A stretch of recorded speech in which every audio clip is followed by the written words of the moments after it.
the difference between being a purpose-driven entrepreneur and just looking to make money. Because when you're a purpose-driven entrepreneur or founder, it's those stories that genuinely connect with you and get you through the day for when it's a lower dip and is able to contribute to a healthier mental health. Welcome to SheEO.world, a podcast about redesigning the world. I'm your host, Vicki Saunders. In each episode, you'll hear from SheEO venture founders, women who are working on the world's to-do list. These innovative business leaders are solving some of the major challenges of our times. Sit back and prepare to be inspired. I'm Hayley Mullins. I am the inventor and co-founder of Joeyband, which is a hands-free skin-to-skin support system designed for new moms and their newborns. It supports immediate skin-to-skin and breastfeeding while preventing infant falls in the operating room, the NICU, labor and delivery, postpartum, and at home. Wowza. Okay. Let's all breathe for a second. Who else is with us today? Also myself, Vicki, Sarah Cox. I'm what I call a business builder. I find entrepreneurs at the early stage and I help them grow their business. I am the president of Joeyband, and so I work very closely with Hayley and getting our strategy and plan into market and executing. Awesome. So Hayley, you have a very well-practiced intro. Thank you for that. But let's go a bit deeper on this. So why do we need the Joeyband, and how did you come up with this idea? Oh gosh. Okay. Well, I was mom of the year. My daughter was born and she was placed immediately on my chest, skin to skin. It's, standard practice now. I didn't know the science behind it, but I knew that it kept her quiet and happy. And 2 weeks to the day she was born, I was at home. She was asleep on my chest. It was, that beautiful, peaceful moment that new moms dream of. And I took my hands off of her for a split second and she startled and hit the floor. And I will never forget that sound. My husband and I took her to the emergency room thinking, oh my God, we are unfit parents. They're going to take her away from us. And the doctor looked at us and said, it happens all the time. So I went home thinking, this is not happening again. And I spent a ton of money on wraps, carriers, slings, baby wearing shirts, all of these products that are on the market, but don't do what we needed at the time. And I turned to my husband out of frustration and said, why isn't there anything that belts your sleeping baby to you? So designed the product, brought it to market. And within 5 weeks, we had our very first inquiry from a hospital saying that they'd been searching for something like this, as well as an endorsement from La Leche League International, which is the world's largest breastfeeding organization. And what we've learned since is infant falls are a very new but rapidly growing problem. And the reason is babies used to go to a nursery. And now they are staying with their parents. We are rooming in and we're encouraging moms to do skin to skin and we're telling them to breastfeed, but we're saying don't hold your baby if you're tired. And it just doesn't make sense. So our solution came at a perfect time and we're really thrilled about the changes that we're making for new moms and their babies. So can you tell me a little bit about skin to skin, especially for people who don't know this term and what it actually means? Like what are the outcomes around skin to skin? Why are we learning this now? Tell us a bit more. Absolutely. I'm actually going to defer to Sarah on this one. Okay. Sarah has recently been kangaroo care certified. So she's the best one to speak about this. Yeah, sure. Skin to skin it's actually a very scientific, simple practice. What happens with skin to skin is when the baby is placed on mom's chest, and to Hayley's point, it happens immediately after birth, but the baby around its torso and back has what we call the afferent nerves. And a lot of people don't know this. And mom also has these afferent nerves. And so when they're connected and touching, what happens is that stimulates the release of oxytocin. So it goes, the afferent nerves trigger the right amygdala. And that's the place in our brain, which is connected with love and feeling safe and comfortable and calming and soothing. And so that's what stimulates the release of oxytocin. So there's a ton of benefits for baby and mom, but also for baby and dad too. With mom, what it does is that skin to skin helps thermoregulate the baby. So again, a lot of people don't know this, but if a mom has twins and place a baby on either side of her chest, her body will adjust to the correct temperature to make that baby the correct temperature and what would be most comfortable for that baby. Yeah, it's pretty powerful. The benefits for mom too is it reduces pain, it reduces bleeding. Like there's been stories from hospitals where moms have been on life support and a ventilator and after delivery and they've taken the baby and placed the baby directly on her chest and within an hour she's been off life support. Oh my God. So it's a pretty powerful form of science with dads specifically, which is really neat too. and we're seeing more and more dads getting involved in skin-to-skin care. And what happens with the dad is it actually, skin-to-skin will rewire the dad's brain. So 30 minutes of uninterrupted skin so that dad can bond similarly with baby to how mom would. So be more responsive to crying, to feeding cues, etc. So that's why hospitals are immediately placing babies on mom. And the more that they do, the longer term the benefits are. So babies' brains in the NICU will actually grow at a rate around 15 to 20% faster, their brain development, than not having baby on mom. And in the NICU, it's a very expensive setting for families. So getting babies out even a day faster, especially in the US, what that means for their bottom line. So it's a pretty powerful and simple way to take care of your baby. Wow. And so, Hayley, how did you design this? Like, how did you come up with it? Honestly, I'm trying to say before she does this is that It is brilliant. The product, the way that she designed it is absolutely brilliant. I designed it based on what I wanted as a new mom. There's all sorts of wonderful products designed for carrying your baby and walking around with your baby.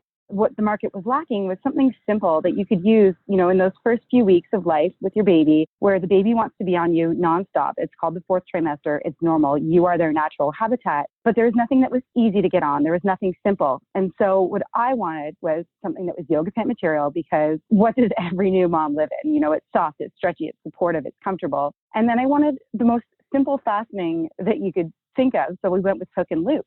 It wraps around mom or dad's torso. It closes. And what's really great is that it adjusts, because your body after baby feels like it's changing by the minute. What's wonderful is that with the adjustability and the simple way to close it is that it can be used not only for mom and dad, for singletons, twins, triplets, but it can also be used that way in a variety of settings. So on the operating room table, it's easy to close. In the NICU, it's easy to get around the wires. And that all comes from being a tired new mom and wanting something simple and comfortable.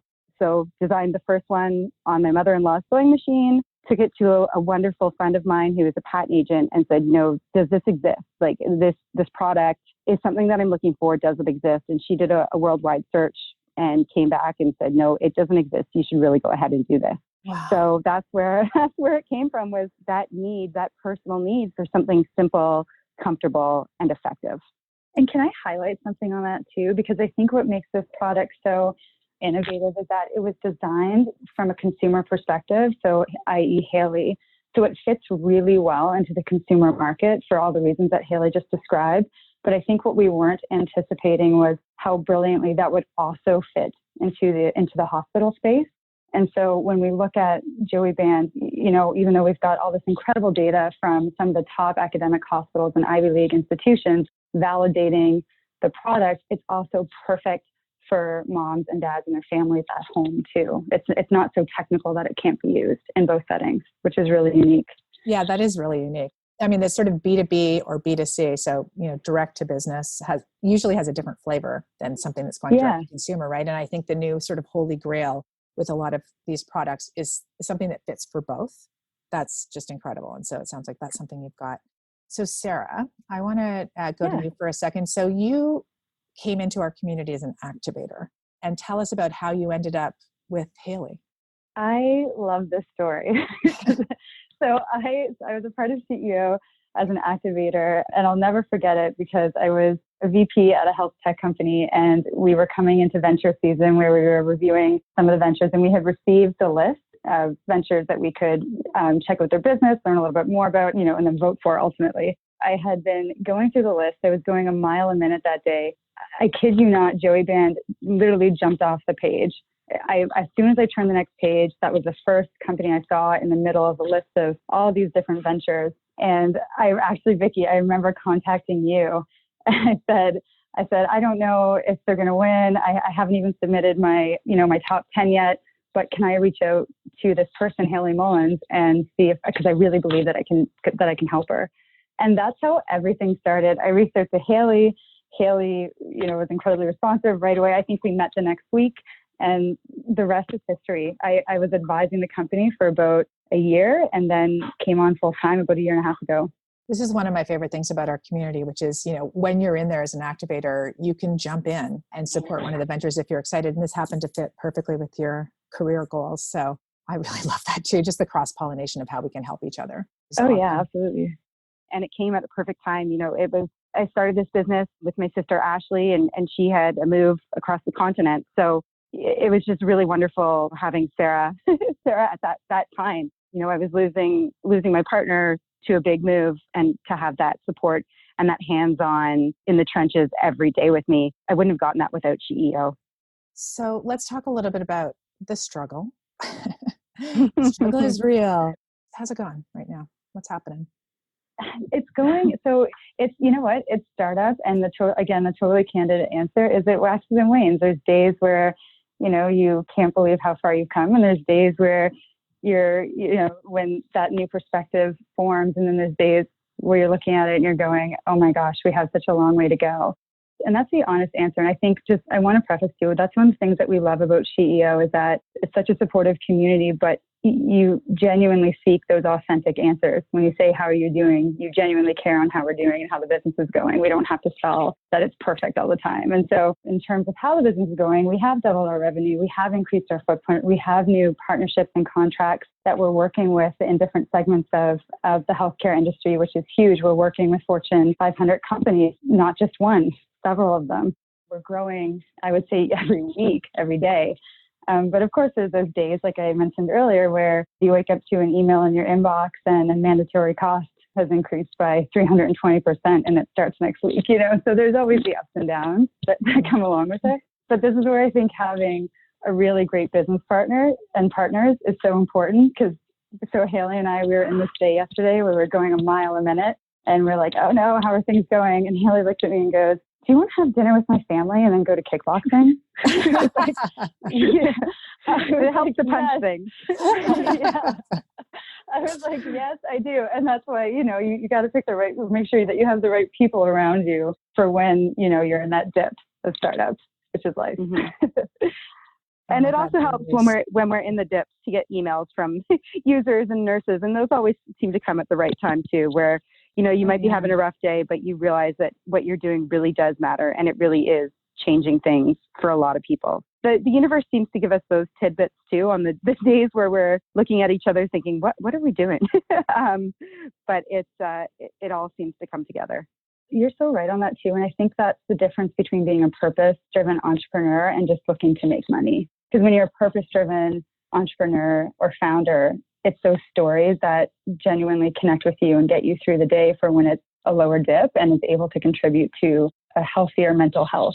Ditto for me on all that you're saying too. You're like having a super hard time, and then a founder calls and says, this made all the difference to me. Someone just reached out to me at the worst moment and they've helped me. And you're like, oh yeah, I feel like it's a little bit of a crazy, sometimes I wonder about this, right? You follow the breadcrumbs, like I'm just about to give up, and then boom, something comes to keep you moving. I don't know how that works, but being in community together and having a co-founder or having others around you to support you is obviously a huge part of that. Let's talk a little bit about some of the challenges that you're facing and how people who are listening may be able to help. What do you most need right now, if you could prioritize that list? Money would be the quick answer. But really, we want to increase our consumer footprint.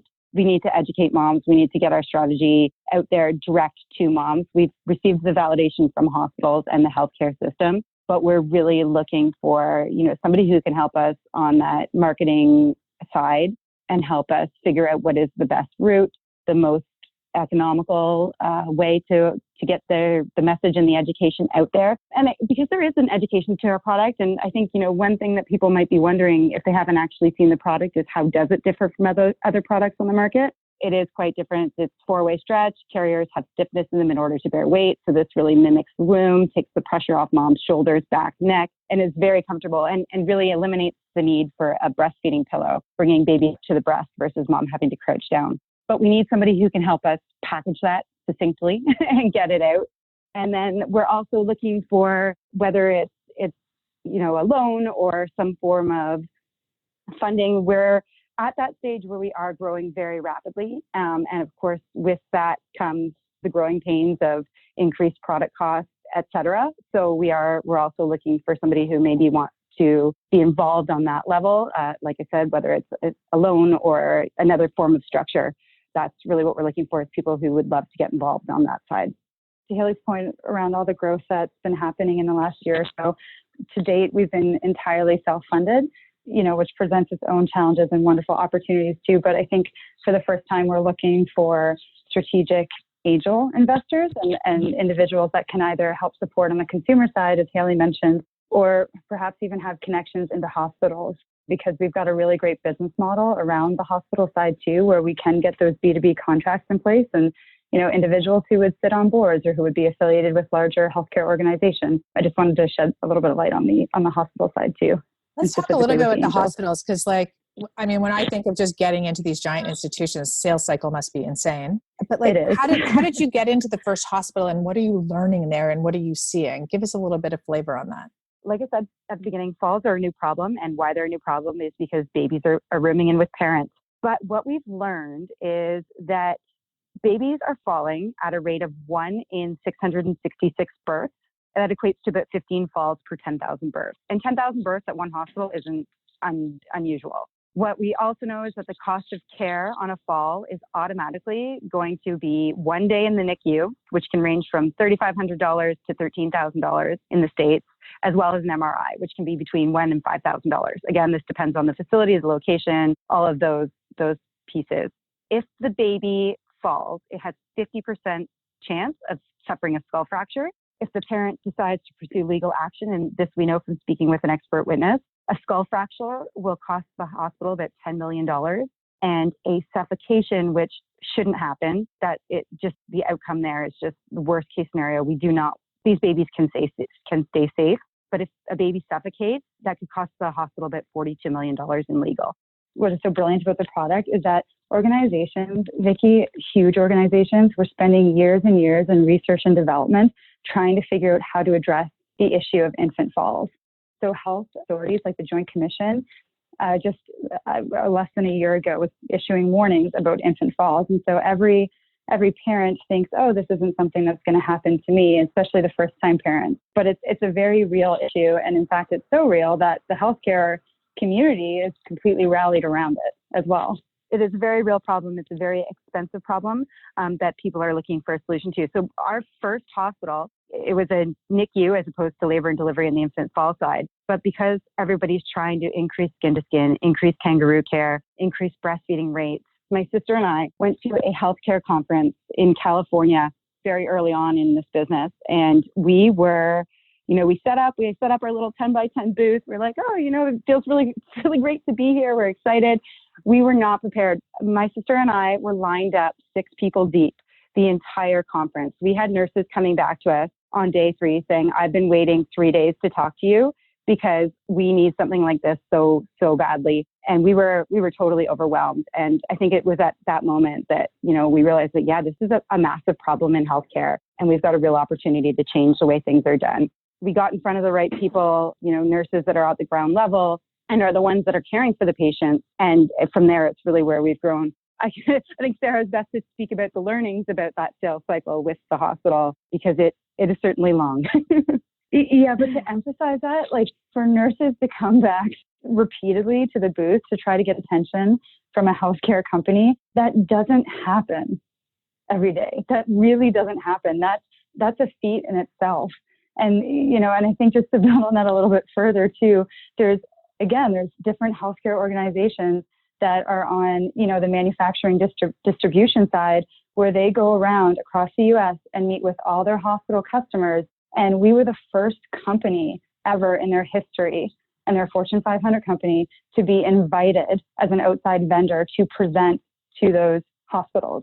So it's just a testament of how incredible the product is and how it's such a great fit for the market and the timing. Wow. And yet it's still how long, what is your sales cycle?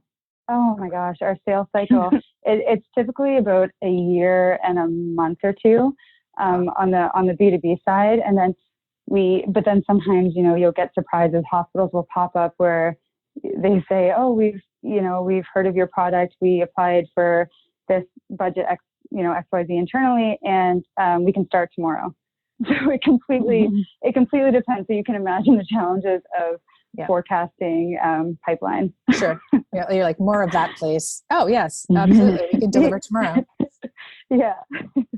Hayley, maybe we could just go back a little bit to the creation. First of all, these statistics are completely unbelievable. I'm sure most people are like, what? I had no idea. And to your own personal experience around this, it's amazing. And so I am, first of all, kudos for solving this. Like, oh my God, so desperately needed. And thank you. Because I know it's really hard to stick to these things. Like you create something and that's only the very beginning of it, right? Then it's like, how do you actually create a business out of this?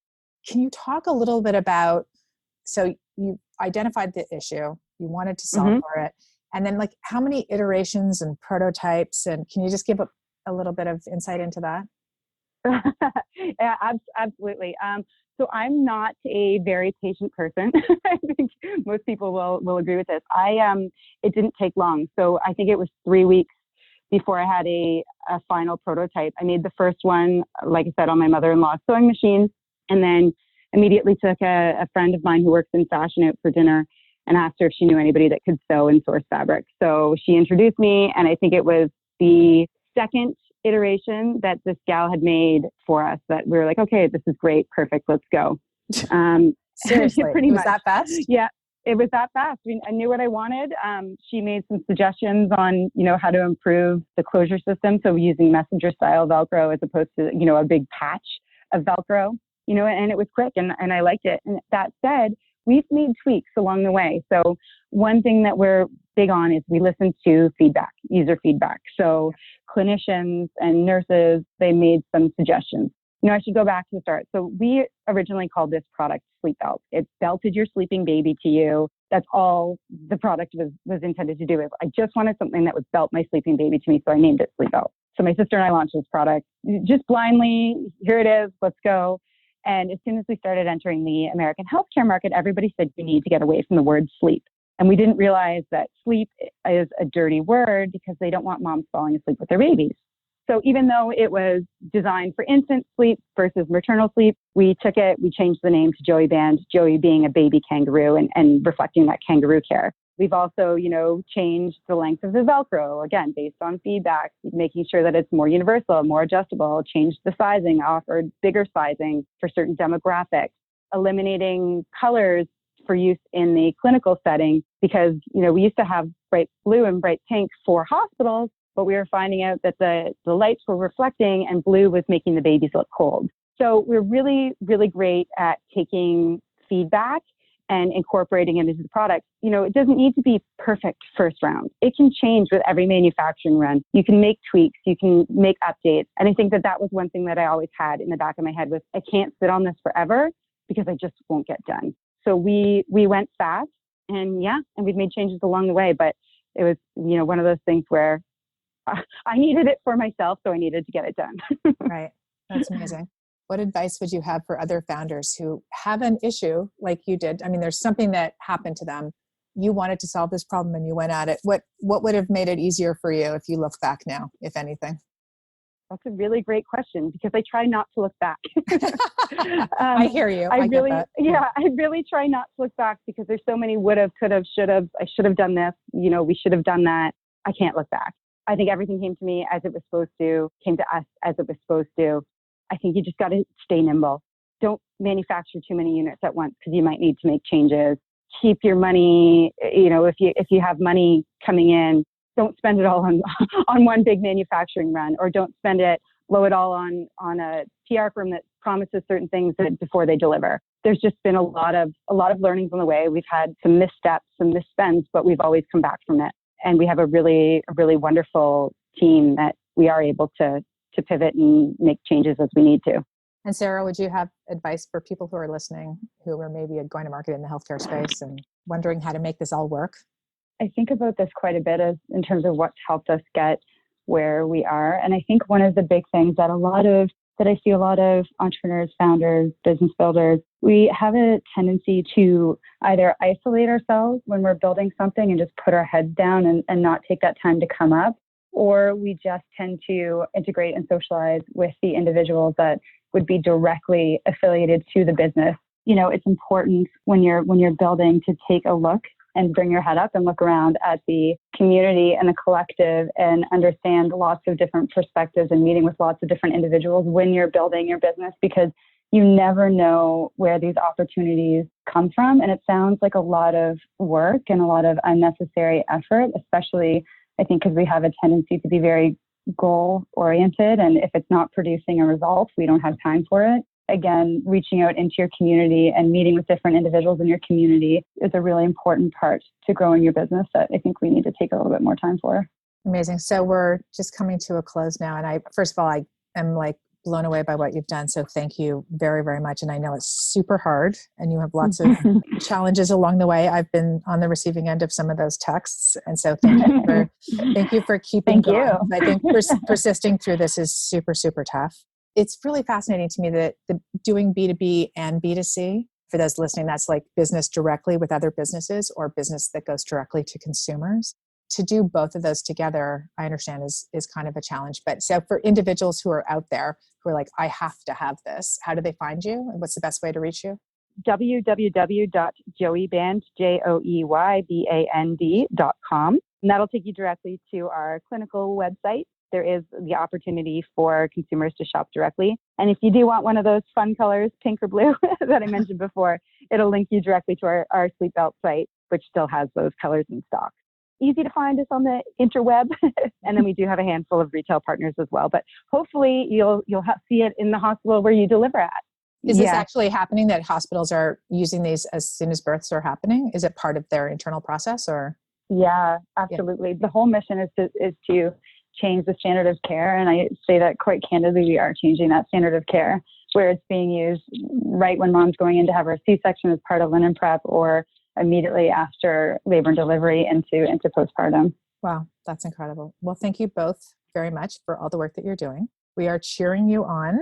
And I hope lots of the listeners will come and buy Joeyband and give it to all the new moms that they know that are in their community. And thank you. Thank you so much. We appreciate you guys. Thank you for listening to the SheEO.world podcast. If this conversation resonated with you, please share it with a friend and subscribe on your favorite podcast player. If you'd like more information about SheEO, please visit us at SheEO.world. That's SheEO.world.